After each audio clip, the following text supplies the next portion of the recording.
انسان زندگی میں جب جدوجہد کرتا ہے، کوشش کرتا ہے، وہ بہت سارے دنیاوی اسباب اختیار کرتا ہے، جتنی عقل اللہ نے دی ہوتی ہے اس عقل کا بھی وہ استعمال کرتا ہے، کوشش کرتا ہے کہ کچھ اچیو کر سکے زندگی میں، کچھ مقاصد کا حصول اسے میسر آئے۔ عزیز بھائیو، ایک بات اپنے ذہن میں اچھی طرح بٹھا لیں اور لکھ لیں کہ زندگی میں جو کسی بندے کو کامیابی حاصل ہوتی ہے وہ رب تعالیٰ کی مدد سے حاصل ہوتی ہے۔ اگر رب تعالیٰ مددگار ہو تو پھر کوئی چیز بھی رستے میں رکاوٹ نہیں بنتی، اور اگر مالک کریم کو منظور نہ ہو تو انسان بہترین سیاستدان ہو، اچھا ایڈمنسٹریٹر ہو، اس کا ذہن بڑی وسعت رکھتا ہو، بڑی اچھی پلاننگ کرنا جانتا ہو، سارا کچھ ہو تو بندہ ناکام ہو جاتا ہے۔ مسلمانوں کو جتنی کامیابیاں ملیں ان کا پس منظر صرف اتنا تھا کہ اللہ تبارک و تعالیٰ نے اپنے بندوں کی مدد فرمائی، اور اب تعالیٰ نے قرآن مجید میں اس حقیقت کا بیان کیا، فرمایا بل اللہ مولاکم، فرمایا بلکہ اللہ تمہارا مولا ہے، وہو خیر الناصرین، اور وہ بہترین مددگار ہے۔ وہ جو رب تمہارا مولا ہے وہ بہترین مددگار ہے، اور اگر وہ مدد کرے تمہاری، سورہ آل عمران میں آگے جا کے ارشاد فرمایا اگر اللہ مدد کرے تو پھر تم پر کوئی غالب نہیں آ سکتا، اور اگر وہ تمہاری مدد چھوڑ دے تو پھر کوئی تمہاری مدد کر سکتا، کوئی مدد نہیں کر سکتا۔ بدر کی جنگ بھی اور فتح مکہ بھی رمضان المبارک میں ہوا ہے۔ میں دونوں پر غور کر رہا تھا تو ایک نیا مضمون میرے ذہن میں آنے لگا۔ بدر کی جو جنگ ہے اس میں بھی ایک عجیب انقلاب آیا ہے کہ 313 نے 1000 سے مقابلہ کیا، اور جن 1000 سے مقابلہ کیا وہ اسلحے سے لیس تھے، اور یہ جو 313 ہیں ان کے پاس 6 زرہیں، 8 تلواریں، چند گھوڑے، لیکن اللہ نے کامیابی دی تو خود رب نے بیان کیا کس طرح دی، فرمایا وَلَقَدْ نَصَرَكُمُ اللَّهُ بِبَدْرٍ وَأَنْتُمْ أَذِلَّةٌ۔ وہ کامیابی اس طرح ملی ہے کہ رب نے تمہاری مدد کی تھی، تم تو کمزور تھے، اللہ نے بدر میں تمہاری مدد کی، تم جیت گئے۔ وَلَقَدْ نَصَرَكُمُ اللَّهُ بِبَدْرٍ وَأَنْتُمْ أَذِلَّةٌ، اللہ نے بدر میں تمہاری مدد کی، تم تو کمزور تھے۔ پھر فتح مکہ نصیب ہوئی تو اس میں بھی بہترین منصوبہ بندی نبی پاک علیہ السلام نے فرمائی، بہترین حکمت عملی حضور نے اپنائی، لیکن ہمیں جو اللہ رسول نے بات سمجھائی وہ کیا ہے؟ اذا جاء نصر اللہ والفتح، فرمایا جب اللہ کی مدد آئی اور فتح نصیب ہو گئی۔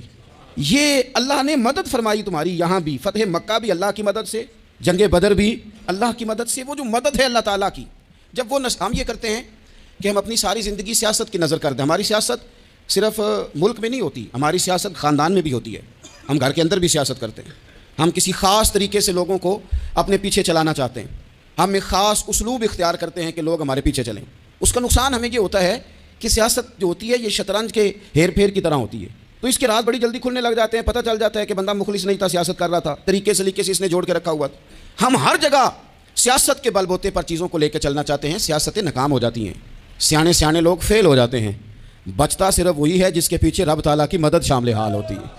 اپنی زندگی کے اندر ہم جو کچھ بھی کر رہے ہیں، جس شعبے سے بھی ہمارا تعلق ہے، آج ہم نے اس بات پہ غور کرنا ہے کہ پہلے تو یہ غور کر لیں کہ جو کام ہم کر رہے ہیں کیا وہ کام ایسا ہے کہ اس میں اللہ کی مدد ہمیں ملے گی؟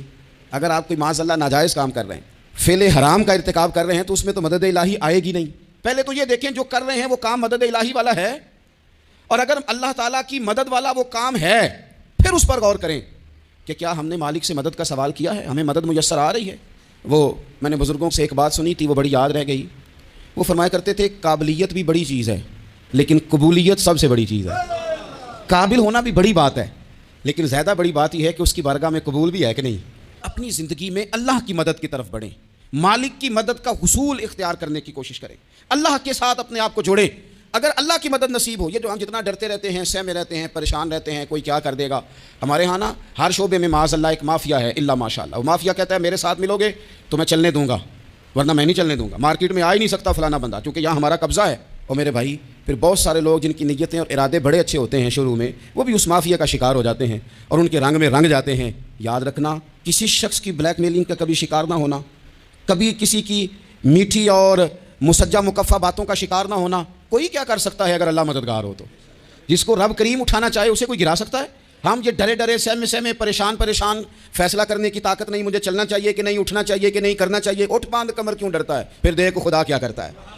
حضرت عبداللہ ابن عباس فرماتے ہیں میرے نبی پاک علیہ السلام نے میری تربیت فرمائی، حضور نے میری تربیت فرمائی، اور محبوب پاک علیہ السلام نے فرمایا عبداللہ یاد رکھنا، یہ نوجوان دوست میری بات لکھ لیں، پریشان لوگ میری بات لکھ لیں، ان کے پاس قوت فیصلہ نہیں، وہ اس بات کو لکھ لیں۔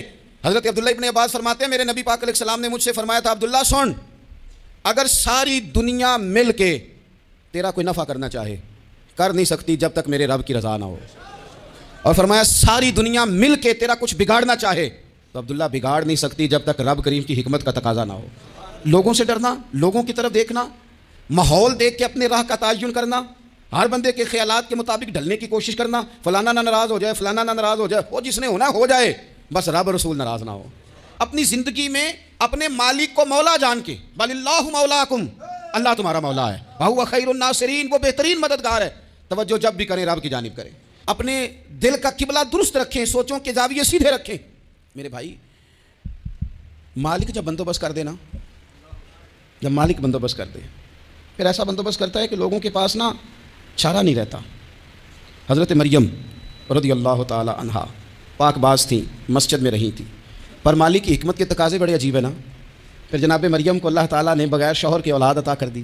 یہ بات ہی ایسی تھی، وہ کسی نے کہا تھا کہ مخلوق تو فنکار ہے اس درجہ کے پل بھر میں، سنگے در کعبہ سے بھی اصنام تراشے، تم کون ہو کیا چیز ہے داغ کبابی۔ لوگوں نے تو مریم پہ بھی الزام تراشے، تو لوگوں نے کہا کدھر سے لے آئی بچہ، تیرا باپ تو ایسا نہیں تھا، کہاں سے لے آئی؟ اللہ کرے میں آپ کو سمجھا سکوں، ذرا اپنے آپ کو وہاں کھڑا کریں کہ ایک پاک باز عورت، پاک باپ کی بیٹی، طیب ماں کی بیٹی، اور اللہ کے گھر میں پرورش پانے والی خاتون، ایک وہ وقت اور ایک یہ وقت کہ اس عورت کو کٹہرے میں کھڑا کر کے پوچھا جا رہا ہے کہ معاذ اللہ تیری گود میں بچہ جائز نہیں ہے، کہاں سے لائی ہے؟ اب خود سے صفائیاں بندہ کتنی کو دے، کتنی کو وضاحتیں کرے۔ اور میں نے تو اپنی زندگی میں دیکھا ہے، زیادہ وضاحت دینے والے کو بھی لوگ جھوٹا سمجھنے لگ جاتے ہیں، زیادہ وضاحت دینے پر بھی لوگ کمزوری کا اظہار سمجھتے ہیں کہ کمزور پڑ گیا۔ آپ صلح کی کوشش کرتے ہیں، سامنے والا بزدل سمجھ لیتا ہے، زیادہ وضاحتیں بھی کمزور کر دیتی ہیں۔ اب حضرت مریم کو کٹہرے میں کھڑا کر کے کہا بچہ کس کا ہے؟ تو پھر خدا بندوبست جب کرے، اللہ جب مددگار ہو، تو پھر حضرت مریم کی گواہی درختوں سے نہیں دلوائی، اس نے پتوں سے نہیں دلوائی، پھر فرشتے نہیں بھیجے۔ حضرت مریم کہنے لگی مجھ سے نہ پوچھو، وہ جو پنگوڑے میں ہے اسی سے پوچھ لو، ان سے پوچھو نا، وہ کون ہے پوچھ لو، ان سے کر لو سوال۔ انہوں نے کہا پنگوڑے میں چند دنوں کا بچہ، یہ جواب دے گا؟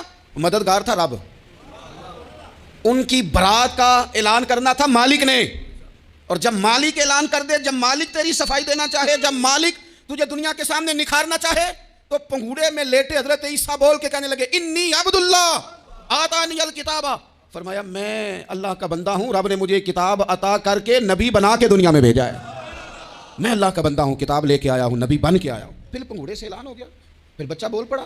اور یہ ایک دفعہ نہیں بات ہوئی، یہ بنی اسرائیل میں ایک جریج نام کے شخص بھی تھے جو نماز پڑھ رہے تھے، بعض نے لکھا ہے نفل نماز تھی، اماں نے پکارا تو آئے نہیں، تو ماں کے منہ سے نکل گیا تو اتنی دیر تک مرے گا نہیں جب تک کسی بے حیا عورت کا منہ نہ دیکھ لے۔ تو وہ عبادت گزار تھے، لیکن لوگوں نے ان کی عبادت، ریاضت، پرہیزگاری کو نہیں دیکھا، بس ایک عورت کو بھیج کے الزام لگوا دیا۔ وہ عورت آیا جایا کرتی تھی، اب آ جاتی ہیں عورتیں، مسئلہ پوچھنے کی نیت سے بھی آ جاتی ہیں، ماحول میں کچھ جگہ ایسی بھی ہیں جہاں عورتیں دم کرانے کے بہانے آ جاتی ہیں۔ وہ خاتون آتی جاتی تھی اس خانقاہ پہ، آستانے پہ، یہ بخاری میں موجود ہے۔ پھر اس نے کہا میری گود میں جو بچہ ہے یہ انہی کا ہے۔ مجھے بتائیں کیسے بندہ وضاحت دے؟ حالات خراب ہو گئے، لوگ کٹیا جلانے لگے، ماحول اور طرح کا بن گیا۔ میرے نبی پاک علیہ الصلوۃ والسلام فرماتے ہیں پھر اس رب کے بندے نے کہا مالک تو کریم ہے، تیری مشیت کا تقاضا آیا جو میری ماں نے جملے بولے تھے، پر اب میں وضاحت دینے کے قابل نہیں رہا، اب تو ہی کرم کرے گا تو دروازہ کھلے گا۔ تو وہ چند دنوں کا بچہ پنگوڑے میں بول کے کہنے لگا میں اس درویش کا نہیں، میں تو فلانے چرواہے کا بچہ ہوں، وہ جو بکریاں چراتا ہے۔ رب کی مدد کو پکاریں، اپنے ساتھ اپنے مالک کی مدد کو شامل کریں، تھوڑے رزق پر بھی گزارا اچھا ہونے لگ جائے گا۔ سارے لوگ آپ کو گرانے کی تدبیریں کر رہے ہوں گے اور مالک آپ کو عزتیں عطا فرما دے گا، اس کی بارگاہ سے حکمت کا تقاضا اور ہو جائے گا۔ ہم نے ساری زندگی لوگوں کو راضی کرنے میں گزار دی، ساری زندگی بڑھاپا آ گیا بچوں کو پالتے، اور بچوں نے آخری عمر میں کہہ دیا ابا اگر کوئی ڈھب کا کام کر لیتے تو آج ہمارے دن بھی پھر نہ جاتے۔ ساری زندگی گزار دی بہن بھائیوں کو راضی کرنے میں، ساری زندگی گزار دی ذمہ داریاں اٹھانے میں، ان کو 99 دفعہ دیا، ایک دفعہ نہیں دیا تو انہوں نے کہہ دیا تو نے تو کبھی دیا ہی نہیں، تو تھا ہی نہیں۔ ساری زندگی محلے داروں علاقے والوں کو راضی کرنے میں گزار دی۔ اور میں نے ایسے لوگ بھی دیکھے دین کے لیے وقت گزارا، لیکن جب بڑھاپے میں دانت کام نہ کرتے تھے تو وقت کے مفتیوں کو بھی مسجدوں کی کمیٹیوں نے کہہ دیا اب آپ کی سمجھ نہیں آتی، ہم نے خطیب کو یور رکھنا ہے، نہ دیکھو دنیا کی طرف، دنیا رلا دیتی ہے، نہ راضی کرو بندوں کو، بندے تھکا دیتے ہیں، نہ پیچھے بھاگو ہر وقت دنیا داروں کے، یہ انسان کو کمزور کر دیتے ہیں، وہ تو کریم ہی بڑا ہے، 2 آنسو زمین پر بعد میں گرتے ہیں، بندے کے گناہ سارے پہلے معاف فرما دیتا ہے۔ اللہ کی مدد کا حصول، اپنے مالک کی مدد کی طرف بڑھنا، آپ کو بدر کی جنگ بھی یہی درس دے گی، آپ کو احد کا میدان بھی یہی سبق دے گا، فتح مکہ بھی یہی سبق دے گا۔ میرے دوستو جب رب مدد فرمائے، جب اللہ مددگار بنے، دوستوں سے ایک بات اکثر کرتا ہوں، میں کہتا ہوں کہ جتنے درد سے آپ امیر کو اپنی کہانی سناتے ہیں نا، اور جس طرح آپ کے آنسو بات کرنے سے پہلے گر جاتے ہیں کہ غریب ہیں، بچیاں ہیں، کاروبار نہیں، او میرے سنگیو، اس سے آدھے آنسو اپنے رب کی بارگاہ میں بکھیرو، اس کے حضور عرض گزار ہو جاؤ، اس سے طلب کرو ایک وقت انسان پر زندگی میں ایسا آتا ہے کہ اسے یوں محسوس ہوتا ہے کہ میرا سایہ بھی ذرا سا پیچھے ہٹ گیا ہے. اسے یوں لگتا ہے کہ میں کسی سہارے پہ ہاتھ ڈالتا ہوں تو وہ بھاگ جاتا ہے مجھ سے. لیکن مالک کی بارگاہ ایسی عظیم بارگاہ ہے, رب رسول کے آستانے اتنے بڑے ہیں کہ آپ جب وہاں کشکول طلب دراز کرتے ہیں تو جھولی پھیلانے میں دیر لگتی ہے, ان کو بھرنے میں تو کوئی دیر نہیں لگتی. ہم نے اپنا سوچ کا قبلہ ہی دنیا کو بنا لیا ہے. یہ جو اللہ والوں کی مدد ہے یہ تو یعنی اللہ ہی کی مدد ہے, لیکن یہ جو سیٹھوں کی طرف توجہ کرنا, نوابوں کی طرف توجہ کرنا, دنیا داروں کی طرف توجہ کرنا اور اپنا مزاج اس طرح کا بنا لینا, یارو گردن کو جھکا دیتا ہے خیرات کا پتھر, جہاں میں مانگنے والوں کے سر کبھی اونچے نہیں ہوتے. اور اقبال کہتے ہیں غیرت ہے بڑی چیز جہاں تگ و دو میں, پہناتی ہے یہ فقر کو تاج سردارا. میں عرض کروں گا کہ اپنی آپ جب توجہ کا قبلہ اللہ رسول کو بنائیں گے تو رب فرماتے ہیں وَيَرْزُقْهُ مِنْ حَيْثُ لَا يَحْتَسِبُ, میں نہ تجھے وہاں سے رزق دوں گا جہاں سے کبھی تیرا گمان بھی نہیں کیا ہوگا. یہاں سے بھی مل سکتا ہے, تو نے سوچا بھی نہیں ہوگا. بخاری شریف میں حدیث ہے, حضرت جابر بن عبداللہ فرماتے ہیں نبی پاک صلی اللہ علیہ وسلم نے 300 لوگوں کا ایک لشکر روانہ کیا کسی مہم کے لیے, کسی جہاد کے لیے. حضرت ابو عبیدہ بن جراح رضی اللہ تعالیٰ عنہ امیر لشکر تھے. فرماتے ہیں غربت اتنی زیادہ تھی, بھوک اتنی زیادہ تھی کہ ایک ایک کھجور دن میں ایک وقت کھانے کو ملتی تھی, اور کچھ دن ایسے آئے کہ اب کھجور بھی نہیں مل رہی. فرماتے ہیں اتنی زیادہ بھوک لگی مجاہدین کو 300 بندہ پتے کھا کے گزارا ہونے لگے. یہ بخاری میں موجود ہے. آپ فرماتے ہیں کہ دریا کے کنارے ہمارا پڑاؤ تھا, ٹھہراؤ تھا. جب بھوک سے نڈھال ہو گئے نا, وَيَرْزُقْهُ مِنْ حَيْثُ لَا يَحْتَسِبُ, اللہ وہاں سے روزی دیتا ہے, گمان بھی نہیں ہوتا. فرماتے ہیں ایک مچھلی اللہ تعالیٰ نے دریا کے کنارے بھیجی. فرماتے ہیں وہ تھی تو مچھلی پر پہاڑ جتنی تھی. بخاری میں لفظ ہیں. حضرت جابر بن عبداللہ رضی اللہ تعالیٰ عنہ فرماتے ہیں 300 آدمی 18 دن تک اس مچھلی کو کھاتے رہے, مچھلی ختم ہی نہیں ہوئی. مچھلیاں نہیں, مچھلی. کہتے ہیں 18 دن 300 بندہ کھاتا رہا, مچھلی ختم ہی نہیں ہوئی. اور فرماتے ہیں کہ اس کی ہڈی نکال کے, کانٹا کہیں گے آپ اپنی زبان میں, کہتے ہیں وہ نکال کے نا تو اس کو کھڑا کیا نا جب, تو اونٹ کجاوے سمیت اس کے بیچ سے گزر جاتا تھا. 2 اس کے کانٹے جوڑے. فرماتے ہیں وہ اس کا گوشت ہم کھاتے تھے اور اس کی چربی بطور تیل کے ہم جسموں پہ ملتے تھے, بیماروں کو اس سے سکون آتا تھا, تندرستی شفا ہوتی تھی. فرماتے ہیں ہم کھایا بھی ہم نے, اور کچھ لے کے ہم مدینے بھی گئے, اور قربان جائیں نبی پاک نے بھی اس میں سے کھایا. ہم نے عرض کی حضور یہ معمہ کیا ہے, یہ ماجرا کیا ہے؟ تو محبوب نے فرمایا تمہارے پاس غذا نہیں تھی, رب نے تمہارے لیے بندوبست کیا ہے, اللہ نے تمہیں دیا ہے. مکان شروع کر لیا, ایک صاحب نے وہ مکان بنانے لگے. آپ وہ حساب لگا رہے ہیں, کہتے ہیں میرے پاس اتنے پیسے ہیں, اتنے میں نے فلانے دوست سے کہنا ہے اس نے دے دینے, اتنے فلانے رشتہ دار سے کہنا ہے اس نے دے دینے, اتنے فلانے سے کہنا ہے اس نے دے دینے. یہ ساری کاپی بنا کے مکان شروع کر لیا. جو روز کہتا تھا نا کوئی حکم ہو جاتے دسی, سب سے پہلے اس کو کہا میاں پیسے چاہیے. وہ کہتا ہو کل ہی منڈا ٹوریا ہے. کہتے ہیں تو پرسوں 10 داتے لب جانے سن. میں آپ کو اپنے تجربے کی بات بتا رہا ہوں. جن لوگوں کا خیال ہوتا ہے نا کہ آپ سٹارٹ کریں فلانا کام, ہم آپ کے ساتھ ہیں, اللہ کا ہی کوئی نظام ہے, وہ بالکل بھی نہیں ساتھ ہوتے. لیکن ایسا نہیں ہے کہ کوئی ساتھ نہیں ہوتا, اللہ تعالیٰ بڑے اسباب پیدا کرتا ہے, وہاں سے دیتا ہے جہاں سے گمان بھی. ہمارا یہ ذہن بن جاتا ہے ہم ساری اپنے حساب سے چلتے ہیں, اتنے رشتہ داروں سے اتنے, کون آپ کے ساتھ چلے گا, سوال ہی نہیں پیدا ہوتا. یہ سارے کام چھوڑ کے سب سے پہلے 2 رکعتیں پڑھو, اپنے رب کی بارگاہ میں, رسول کائنات کی بارگاہ میں گزارشات اور استغاثے پیش کرو, وہاں سے خیر طلب کرو. دنیا دار کیا دیں گے, کیا دے سکتے ہیں, کیا حیثیت ہوتی ہے کسی. اللہ کہتا ہے وہاں سے دوں گا. تو جو اللہ مال دے وہ لینا چاہیے کہ رشتہ داروں کا مال دیکھنا چاہیے؟ جو اللہ دے وہ لینا چاہیے کہ سیٹھوں نوابوں کی جیبیں دیکھنی چاہیے؟ جو اللہ دے وہ قبول کرنا چاہیے یا دیکھنا چاہیے کون سا آدمی کہاں پہنچ گیا؟ چھوڑو, اپنی مٹی پہ چلنے کا سلیقہ سیکھو. کسی کے سنگ مرمر پہ چلو گے تو پھسل جاؤ گے, پھسل جا. اس پر ایک اور بات عرض کر دوں, صحیح بخاری سے, مسلم سے ایک اور بات. کچھ چیزیں ایسی ہیں جن سے اللہ کی مدد آتی ہے, مدد ملتی ہے. ایک چیز ان میں سے ایسی ہے جس سے بہت مدد نازل ہوتی ہے, وہ ہے کہ جب رب آپ کو دے نا تو پھر آپ بھی اس کے رستے میں دیں, پھر مدد آتی ہے, پھر اور آتا ہے. بخاری مسلم میں حدیث ہے, یہ زیادہ ہی توجہ طلب امر ہے, اس پر آپ غور کریں گے. حضرت ابو ہریرہ فرماتے ہیں کہ نبی پاک علیہ السلام نے فرمایا ایک شخص نے بادلوں کے اندر سے آواز سنی کہ فلاں آدمی کا کھیت اور باغ خشک ہو گیا ہے, وہاں برسو اور اس کے کھیت کو سیراب کرو. وہ بڑا حیران ہوا کہ بادل سے آواز آ رہی. پھر اس نے دیکھا کہ ایک پہاڑی پر بارش ہوئی, وہ بادل وہاں برسا, پھر نالیوں سے ہوتا ہوا پانی ایک طرف چلا. تو جس نے آواز سنی تھی, حضور بیان کر رہے ہیں, وہ بھی پیچھے پیچھے چلا کہ پانی کدھر جا رہا ہے. اس نے جا کے دیکھا کہ ایک مقام پہ ایک باغ کو وہ پانی لگ رہا ہے اور ایک آدمی وہ پانی لگا رہا ہے. اس نے اس سے پوچھا تیرا نام کیا ہے؟ اس نے کہا کیوں؟ کہنے لگا بتا نا. اس نے نام بتایا تو کہنے لگا یہی تو وہ نام ہے جو میں نے بادلوں کے اندر سے سنا ہے کہ فلاں کے کھیت کو پانی دے دو. اس نے کہا یار تو کیا عمل کرتا ہے کہ اسپیشل تیرے لیے بارش برسے؟ یہ بخاری پڑھ رہا ہوں, سیاستہ سے حدیث عرض کر رہا ہوں. اس سے پوچھا تو کیا کام کرتا ہے کہ جناب اللہ تبارک و تعالیٰ کا حکم کرم آیا کہ خاص تیرے لیے پانی برسے اور تیرے کھیت کو سیراب کرے. تو اس نے کہا چھوٹا ذمہ دار ہوں, پر جب فصل اگتی ہے تو 3 حصے کرتا ہوں. ایک حصہ اپنے بال بچوں پہ, بہن بھائیوں پہ خرچ کرتا ہوں, ایک حصہ پورا, اور ایک حصہ دوبارہ کاشتکاری پہ لگاتا ہوں, اور تیسرا حصہ خالص میں نے مسکینوں, یتیموں اور غریبوں کے لیے رکھا ہوا ہے. وہ جو تیسرا حصہ, اللہ کرے آپ سمجھیں, وہ رب کے بندوں پہ تیسرا حصہ خرچ کرتا ہے نا, تو کریم مالک نے فرمایا جہاں سے غریب کا حصہ جاتا ہے وہ خیر خشک نہیں رہنا چاہیے. وہ جہاں سے مسکین روٹی کھاتے ہیں وہ خشک نہ رہے. جہاں سے یتیموں کو کچھ آتا ہے کہیں اس کی فصل رہ نہ جائے. میں اور آپ بھی اگر اپنے مال میں مسکینوں, یتیموں, غریبوں کے حصے رکھ لیں گے تو فصلیں خشک نہیں رہیں گی. ان کے اندر تازگی آئے گی, نور آئے گا, کرم آئے, خاص کر خدا کی رحمت برسے گی.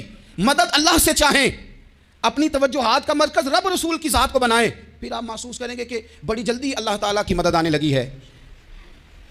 کبھی آپ صرف کہہ دیں نا میرا رب میرے ساتھ ہے, اس لفظ میں اتنی طاقت ہے کہ دشمن ویسے زہر ہو جاتا ہے. زندگی میں کسی سے بھی لڑائی ہو, اچھی طرح سوچ لیں کہ اللہ اس طرف ہے یا اس طرف ہے. اگر آپ زیادتی پہ ہیں تو پھر رب مظلوم کی جانب ہے. اگر اللہ کی مدد آپ کے ساتھ ہے تو دنیا کی کوئی طاقت آپ کو گرا نہیں سکتی.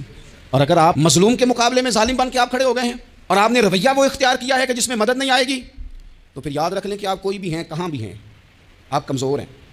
طاقتور تھے ابتدائے اسلام میں, ظاہری طاقت تھی کفار مکہ کے پاس, وہ ڈنڈوں سے مارتے تھے غریبوں کو, ان کے ہاتھوں میں ڈنڈے تھے, پر خدائی طاقت ان مظلوموں کے ساتھ تھی. صاحب زرقانی نے لکھا ہے حضرت زنیرہ رضی اللہ تعالیٰ عنہ ایک لونڈی ہیں, غریب ہیں, ماڑے دا کی کام محمد نہ سجانا یا رونا, غریب سادی بی بی اور لونڈی کنیزہ, ایک مشرک کی کنیزہ تھی, انہوں نے کلمہ پڑھ لیا. وہ ڈنڈوں سے مارتا, دروں سے مارتا, تکلیف دیتا. حضرت زنیرہ رضی اللہ تعالیٰ عنہ کو اتنا مارا, اتنا مارا. اب آپ ایک اور پہلو پر بھی غور کریں, مار بھی پڑ رہی ہے پر خدا ادھر ہی ہے, اللہ کی مدد ادھر ہی ہے. رب کہتا ہے کہ پہلے تو صبر کرنا, ان اللہ مع الصابرین, تو صبر کرے گا تو پھر رب کی میت ملے گی. ذرا ٹھہرنا, تو تھوڑا ڈٹنا, ان الذین قالوا ربنا اللہ ثم استقاموا تتنزل علیہم الملائکہ. تو کہے اللہ میرا رب ہے, پھر تو پہلے ڈٹ, پہلے تو نے ڈٹنا ہے. ثم استقاموا, جو ڈٹ گیا, تتنزل علیہم الملائکہ, ڈٹنے والے کے لیے مدد آتی. پہلے تھوڑا ٹھہرنا پڑتا ہے, پہلے تھوڑا صبر کرنا پڑتا ہے, حوصلہ کرنا پڑتا ہے, اس کے بعد مدد آتی. مار پڑ رہی ہے, مارا جا رہا ہے. حضرت زنیرہ کو ان کا مالک جو ہے ظاہری آقا وہ مار رہا ہے, یہ کنیزہ ہے, اتنا مارا, اتنا مارا, ان کی بینائی چلی گئی, نظر آنا بند ہو گیا. ابو جہل آیا اور کہنے لگا زنیرہ دیکھا نا ہمارے بت تیری آنکھیں لے گئے, معاذ اللہ, لات و منات ہمارے بتوں نے تجھے اندھا کر دیا. اب ایسا نہیں ہے کہ بی بی روتی جا رہی ہے, روتی جا رہی ہے, مایوسی مایوسی, معاذ اللہ, پریشانی, غریبی بڑی ہے, پوچھنے والا کوئی نہیں, یہ باتیں نہیں. کیا جملے ہیں خاتون کے, کیا لفظ ہیں. ابو جہل نے طنزیہ کہا, معاذ اللہ, کہنے لگا دیکھا نا ہمارے بتوں نے تجھے اندھا کر دیا. تو جناب زنیرہ آنکھوں کی بینائی گئی ہے, رات کو گئی ہے, دکھ ابھی تازہ ہے, لیکن اللہ پہ جو توکل ہے, اپنے مالک سے جو رشتہ ہے وہ اتنا مضبوط ہے, اتنا طاقتور ہے, اس میں اتنی گہرائی ہے کہ حضرت زنیرہ بول کے نا اتنی قوت سے بولی, اتنی طاقت سے بولی کہ پورے کفر پر لرزہ طاری ہو گیا. فرمانے لگی تمہارے بتوں کی کیا اوقات ہے کہ وہ میری بینائی لے جائیں, یہ میری رب کی حکمت کا تقاضا ہے. جب تک اس نے چاہا زنیرہ دیکھتی رہی, اور جب اس نے چاہا زنیرہ کی آنکھوں کی بینائی چلی گئی, اور اگر وہ چاہے گا نا تو بینائی واپس بھی کر دے گا. اگر ہو ذوق یقین پیدا تو کٹ جاتی ہیں زنجیریں, اگر وہ چاہے گا تو بینائی آ بھی جائے گی. حضرت زنیرہ نے رات کو یہ لفظ کہے, ابو جہل اور سارے کفار ڈر کے سن کے چلے گئے. آپ اطمینان سے آ کے بستر پہ سوئی, جب سویرے اٹھی تو اللہ نے آنکھوں کی روشنی واپس کر دی تھی. آنکھوں کی اب چھڑی پکڑی ہے, بازاروں میں گھومتی ہے, کہتی ہیں بلاؤ کدھر ہے تمہارے لات و منات, دیکھو میرے رب نے روشنی واپس کر دی. آ کر میرے ساتھ ادھر آ, ستمگر ہنر آزمائیں, تو تیر آزما ہم جگر آزمائیں. بیمار لوگوں یاد رکھو, کہہ دیا ڈاکٹر نے کہ تو بڑا بیمار ہے, تو بڑا کمزور ہے, یہ ہو گیا وہ ہو گیا, تو ڈاکٹر اپنے علم کے مطابق بات کر رہا ہے, ہوگا تو وہ جو میرا رب چاہے گا. کمزور ہو جانا, پریشان ہو جانا, تکلیف میں آ جانا, پتہ نہیں بات ہو گئی ہے تو جانے کیا ہو جائے گا. اپنی زندگی کے اندر اپنے رب سے رشتہ مضبوط کریں, رسول کائنات سے رشتہ مضبوط کریں, اللہ والوں سے رشتہ مضبوط کریں. حضرت زنیرہ نے پیغام دیا کہ زندگی میں جو جینا چاہتے ہیں تو وہ رب کا نام لے کے جی سکتے ہیں, جو اپنی زندگی میں خوشیاں دیکھنا چاہتے ہیں تو رسول اللہ کے نام پر خوشیاں دیکھی جا سکتی ہیں. توکل کی بنیاد پر بندہ خوشیاں لے سکتا ہے. اور اگر انسان میں توکل نہیں ہے تو پھر وہ اس کالے جادو سے بھی ڈر رہا ہے, وہ نیلے سے بھی ڈر رہا ہے, وہ پیلے سے بھی ڈر رہا ہے, وہ فلانے سے بھی ڈر رہا ہے, وہ میرے خلاف فلانا رشتہ دار سازش کر رہا ہے تو ڈر رہا ہے, فلانا میرے بارے میں یہ کر رہا ہے تو ڈر رہا ہے, وہ پتہ نہیں دنیا ادھر ہو جائے گی تو کیا ہو جائے گا, اٹھ باندھ کمر کیوں ڈرتا ہے, پھر دیکھ خدا کیا کرتا ہے. تو اس ساری گفتگو کا نچوڑ آپ کو یہ عرض کیا ہے. سب سے پہلے تو یہ کہ میدانوں میں مدد بھی اللہ کی, رزق میں مدد بھی اللہ کی, فصلیں خشک ہوں تو مدد پھر بھی اللہ کرے, تو پھر ساری مدد, اور اگر انسان بیمار ہو تو پھر بھی مدد اللہ کی. تو اپنے اللہ کی جانب توجہ کو بڑھائیں, آپ اللہ سے مدد کے سوالی بنیں. ترمذی کی ایک حدیث ہے, میں آپ کو زندگی کا تجربہ بتاتا ہوں کہ جب میں بڑا پریشان ہوتا ہوں تو یہ والی روایت کھول لیتا ہوں. مزہ دیتی ہے. میرے نبی پاک علیہ السلام نے فرمایا اپنے دکھ سیٹھوں نوابوں کو نہ کہنا, مالداروں کو نہ کہنا, ورنہ اللہ تمہیں کبھی غنی نہیں کرے گا. فرمایا اپنے دکھ اپنے رب کی بارگاہ میں عرض کرنا, جلدی کرے یا دیر سے کرے اللہ تمہیں لوگوں سے بے نیاز کر دے گا, اللہ تمہیں غنی کر دے گا. رات کو بیٹھو نا اس کی بارگاہ میں, اسے دکھڑے سناؤ, چھوٹی چھوٹی باتیں. حضور نے فرمایا نمک بھی مانگو تو رب سے مانگو, چھوٹی چھوٹی بات سے شروع کرو نا. جب بندہ شروع کرتا ہے نا چھوٹی چھوٹی چیزیں تو بڑی ساری چیزیں یہ اس طرح ہوتا ہے جیسے بندہ رب سے گفتگو کر رہا ہے, مالک مجھے یہ چاہیے, مالک میں یہاں کمزور ہوں, اللہ میں یہاں پریشان ہوں. آپ یہ کر کے تو دیکھیں, لمبی لمبی دعائیں مانگ کے تو دیکھیں, اس کے حضور جڑ کے تو دیکھیں, آپ دیکھیں گے راحت کتنی ہے, سکون کتنا ہے.